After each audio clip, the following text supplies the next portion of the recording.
आज आप लोगों ने राजधानी रांची में ईवीएम के विरोध में जो रैली प्रदर्शन किया, निश्चित रूप से पूरे भारत में इसका मैसेज जाएगा और सत्ता में बैठे हुए और चुनाव का आयोग में बैठे हुए उन अधिकारियों तक भी ये बातें जाएगी कि अब भारत के लोकतंत्र को, भारत के संविधान को, भारत के जल जंगल जमीन को बचाने के लिए हम सड़कों पर उतर चुके हैं। हम सड़कों पर उतर चुके हैं और यहां से, इस राजधानी से हम कहना चाहते हैं, इस देश की सत्ता में बैठे हुए, इस देश की व्यवस्था में बैठे हुए लोगों से, इस देश के संविधान को बचाने के लिए, लोकतंत्र को बचाने के लिए जिस तरीके से ईवीएम से बनी सरकारें हमारे जल जंगल जमीन को छीन रही है, हमारे भाषा सभ्यता संस्कृति के साथ खिलवाड़ कर रही है और इस संविधान में मिले हुए अधिकार को खत्म कर रही है, और यह सारा कुछ ईवीएम से बनी हुई सरकार के बल पर हो रहा है। इसलिए साथियों, ये जो लड़ाई है, हमें ईवीएम को हटाने के लिए आने वाले 31 जनवरी को पूरे भारत से लाखों लोग दिल्ली इकट्ठा हो रहे हैं और उस महामोर्चा में अलग अलग संगठनों के लोगों ने, अलग अलग राजनीतिक पार्टी के लोगों ने, सभी लोगों ने बावन मेश्राम साहब के साथ कंधे से कंधा मिलाकर इस ईवीएम को हटाने के लिए महामोर्चा निकालने का निश्चय किया। तो साथियों, मैं बताना चाहता हूं कि मुझे जानकारी मिली आते समय रास्ते में कि यहाँ की पुलिस प्रशासन जो है इस मोर्चे को निकलने के लिए रुकावट पैदा कर रही थी। तो मैं पुलिस प्रशासन के लोगों को भी कहना चाहता हूं कि हमारी लड़ाई आपसे नहीं है, हमारी लड़ाई इस देश की व्यवस्था से है और पुलिस प्रशासन में बैठे हुए जो आला अधिकारी हैं उनसे भी कहना चाहता हूं कि आप हमसे टकराने की कोशिश मत करना।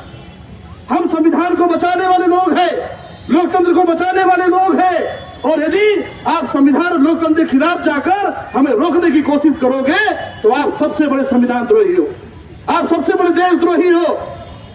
इसलिए मैं कहना चाहता हूं कि आने वाले समय में हम इस देश के अंदर जो भी लड़ाई लड़ रहे हैं, ये भारत के संविधान के संवैधानिक दायरे में रहते हुए लड़ रहे हैं और आप बार बार अगर हमें रुकावट करने की कोशिश करोगे तो ये हमारा आंदोलन रुकने वाला नहीं है। हम संविधान के दायरे में रहते हुए ये आंदोलन को और तेज करेंगे और इतना तेज करेंगे कि शायद ये जो आला अधिकारी बैठे हुए जो लोग हैं, जो संविधान के अमल करने की बजाय संविधान को बचाने की लड़ाई लड़ने वाले लोग, लोकतंत्र को लड़ाई लड़ने वाले लोगों को रोकने का काम कर रहे हैं, तो निश्चित रूप से इसका जवाब हम आंदोलन से देंगे।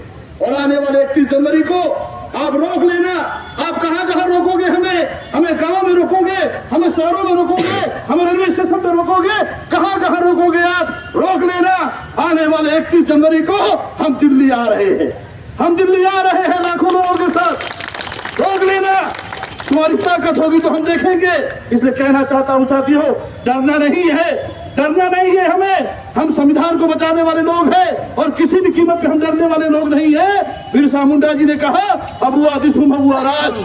तो आज हम लोग उस अबुआ दिसुम अबुआ राज के सपनों को साकार करने के लिए सड़कों पर उतरे हैं और आज जितने उतरे हैं, आने वाले 31 जनवरी को इससे ज्यादा लोगों को लेकर आएंगे, इससे ज्यादा लोगों को लेकर दिल्ली चलेंगे।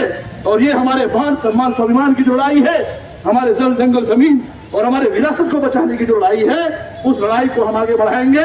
बस इतनी ही बातें कहते हुए, क्योंकि आप लोग काफी देर से यहाँ पर मोर्चा निकाले हुए हैं, काफी देर से है, लोगों को गाँव घर भी जाना है, तो इस बात को कहते हुए कि आने वाले 31 जनवरी की तैयारी हम लोग अभी से करेंगे और हर गांव में, हर चौराहे चट्टी पर केवल एक ही चर्चा होनी चाहिए कि ईवीएम को हटाना है और बैलेट पेपर लाना है। ईवीएम को हटाना है, बैलेट पेपर लाना है। तो बैलेट पेपर से चुनाव कराने के लिए हम लोग लड़ाई लड़ेंगे। और जैसा कि माननीय प्रवीण प्रताप सिंह जी ने, बहुजन मुक्ति पार्टी के राष्ट्रीय अध्यक्ष जी ने कहा है कि जब तक तोड़ेंगे नहीं तब तक छोड़ेंगे नहीं। इसका मतलब किसी भी कीमत पे 2024 के चुनाव में ईवीएम को हटाना ही होगा और हटाने के लिए हम लोग ये लड़ाई लड़ेंगे। इन्हीं बातों के साथ कि आप लोग आगे भी तन मन धन के साथ इस आंदोलन को आगे बढ़ाएंगे और बिरसा मुंडा के सपनों का भारत बनाने के लिए, पूरे साहब अम्बेडकर के सपनों का भारत बनाने के लिए आप लोग साथ सहयोग करेंगे। जोहार, जय मूल्यवासी।